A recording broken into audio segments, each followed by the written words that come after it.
Citobat akan kembali ke indah pangkuan pada Ibu Pertiwi. waktunya.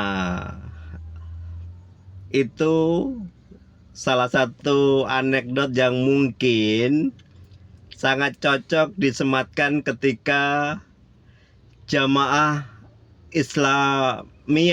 Jamaah Islamiyah JI, sebuah organisasi yang terkenal sangat ekstrim karena menjadi embrio para bomber-bomber yang beberapa puluh tahun lalu seperti Amrozi, Mukhlas, Imam Samudra, Ali Gufron dan lain-lain mengguncang Indonesia bahkan dunia dengan ngebom Legian Bali.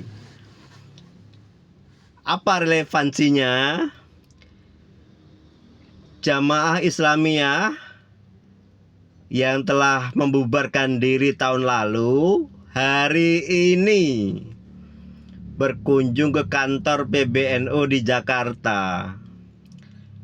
Mereka telah menyadari kekeliruannya atas masa lalu.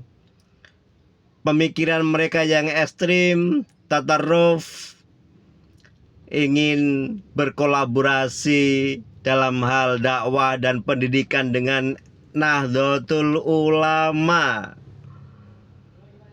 supaya menjadi insan-insan yang wasatiyah, moderat, tidak tatarruf lagi, tidak ekstrim, sehingga ketika melihat orang berbeda dengan mereka tetap memiliki satu pandangan bahwa mereka adalah saudara kita. Kita patut syukuri dengan perubahan pemikiran, paradigma, dan cara pandang teman-teman jamaah Islamiyah ini, karena tidak mudah orang berdialektika dengan kebenaran.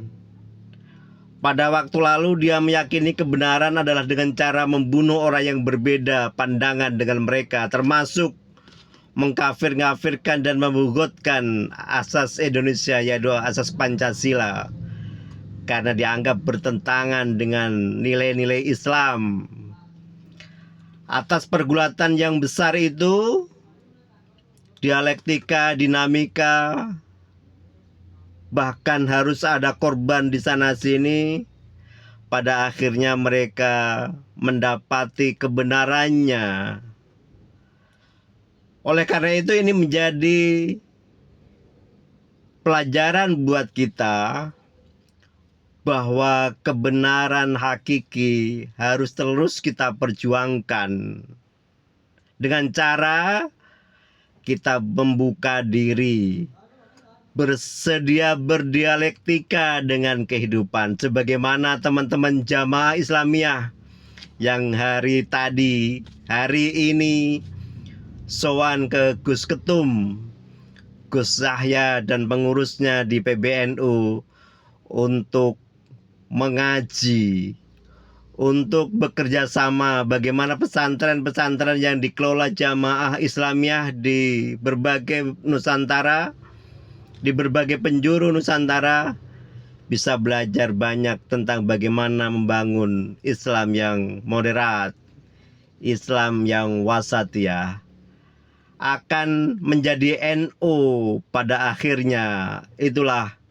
anekdot ada game yang harus selalu kita yakini sebagai kader-kader NU. Jangan pernah terjebak dengan kepentingan-kepentingan kecil ketika kita berkhidmat dengan NU. Demikian, wassalamualaikum warahmatullahi wabarakatuh.